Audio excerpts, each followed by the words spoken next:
Howdy people, this is Cheech here, and we are going to tie the famous Perdi-Worm. It's kind of a mix between a Perdigon and a worm, and so we'll just get after it. We were just recently on a fishing trip, and I had tied up a few of this style fly. High dirty water, and I needed something that would get down really fast.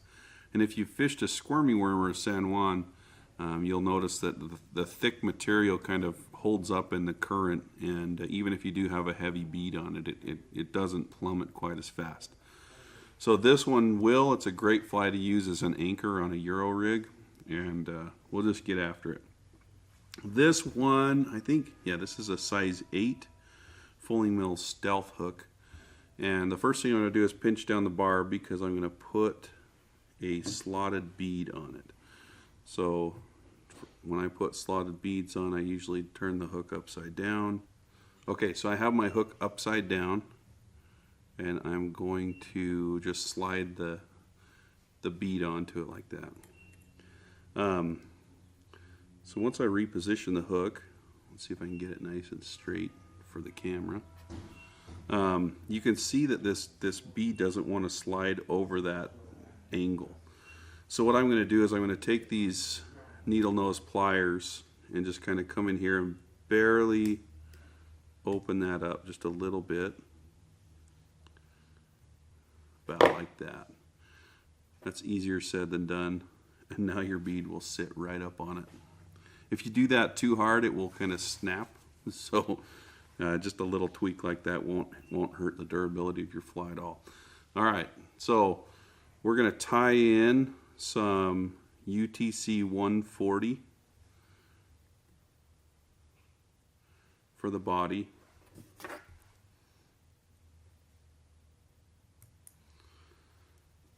And for the tail on this, I wanted something more durable than a squirmy worm. So I've got daddy long legs in red. So if you have red, purple, orange, any of those colors will work great. So I'm going to take about, I don't know, 6 to 9 fibers of this. Actually, before I tie those in, I'm going to take my thread back to the bead and just catch that. If I stretch those a little bit as I pull them back, they will lay down nice. And I'm going to trim that about right there.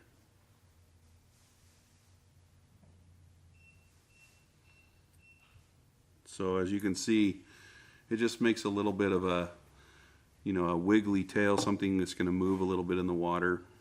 So, I mean, you can play with those with more or fewer fibers. This seemed to be the amount that worked best.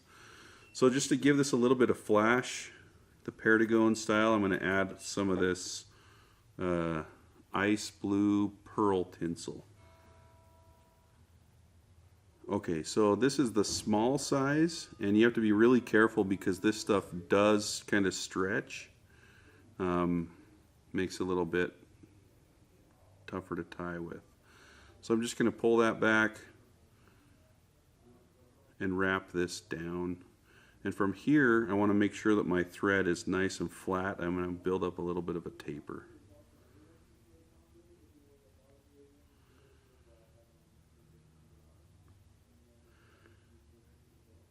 This is the part where Curtis plays, hopefully not circus music, because it gets really loud and annoying.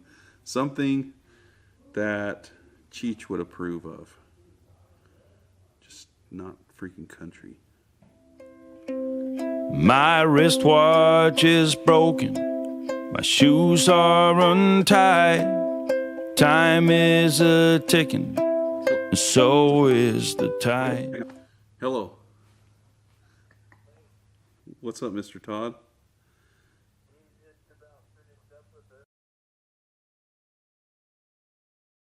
Sorry guys,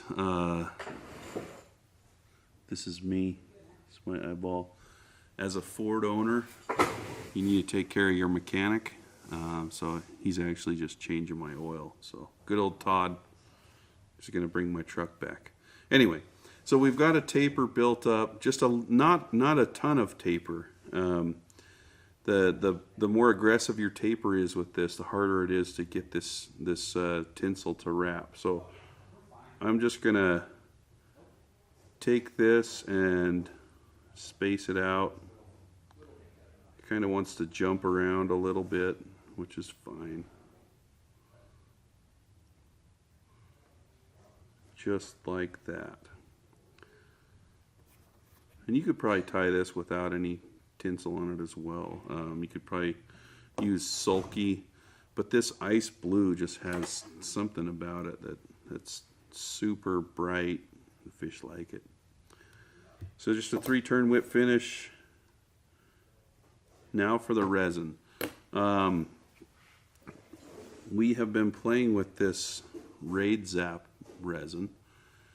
This is a medium viscosity. I don't want a really thin one on this. I'm just using a thin or a medium, and it's super durable. Like, this is probably one of the stronger resins that I've played with. So it's been cool to mess around with. You can use it for Perdigons and thread Frenchies, all that stuff. It does come in 3 different consistencies as well.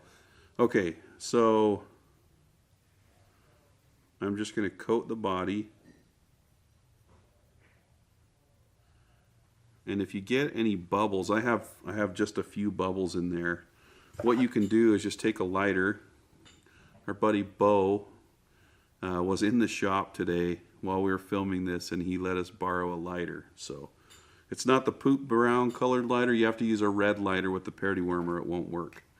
So if you get in here messing with your resin and you get some bubbles, I don't have a ton of bubbles in this one, just take your lighter and put it next to the resin and it just warms it up enough. Don't put the flame directly on it, but it warms it up enough to get rid of any bubbles.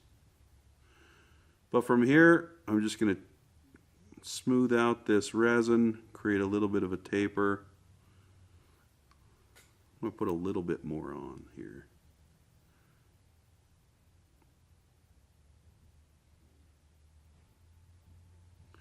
This resin does come with a normal applicator tip and a brush. So you can see I have 2 bubbles right there. Bubbles be gone.